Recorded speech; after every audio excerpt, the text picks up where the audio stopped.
Today I'd like to talk a little bit about defending yourself. In the wake of these terrible events in Colorado, where a deranged young man walked into a movie theater and opened fire on unarmed people there, I think it's necessary to talk about how Sikhs and other people, for that matter, can defend themselves against this kind of situation.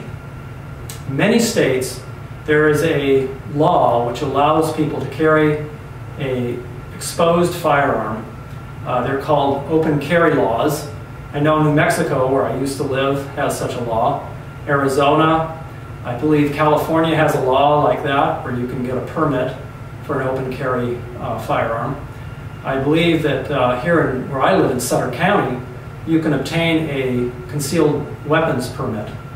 Now, this requires in a lot of cases, to get a permit and take a class, which I would encourage everyone to do. Now, it's unfortunate, but in these days that we live in, these crazy people can attain weapons just about anywhere. And it doesn't matter whether there's gun control laws or not.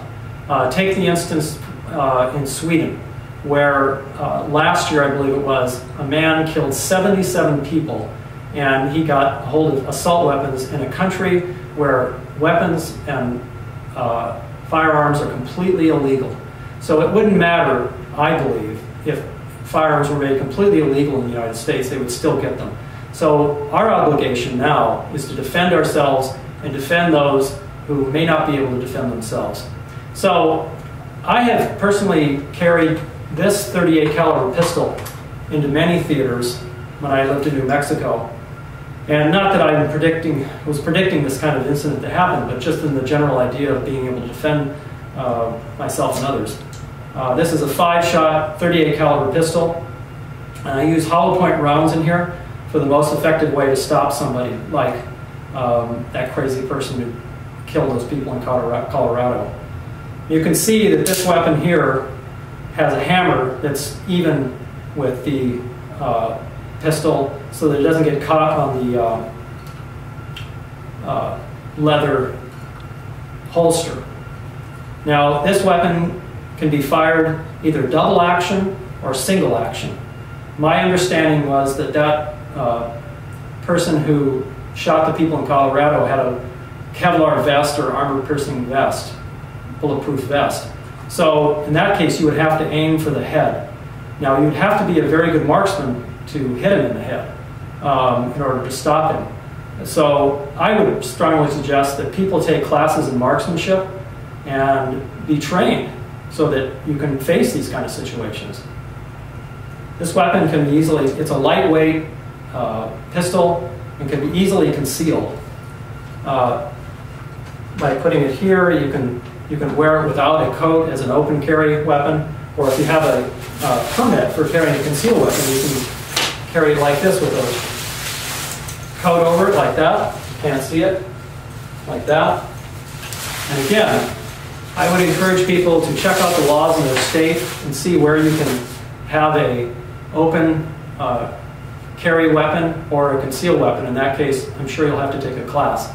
The other thing I'd like to add is that I think these situations could be avoided also, or for a large degree, if it were required that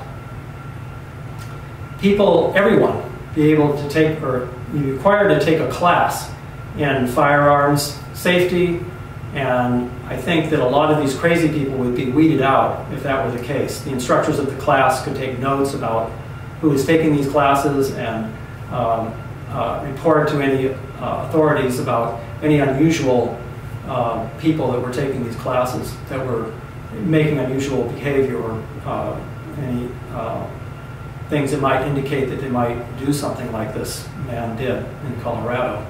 I noticed on the news that this man called to a gun club and he made some weird messages and left some weird messages, and the gun club owner, manager, he refused to take him on as a club member. So if it were required that someone would have to get a license to carry a firearm or to even buy a firearm, then this type of situation that happened, this tragedy in Colorado, could be avoided, I believe.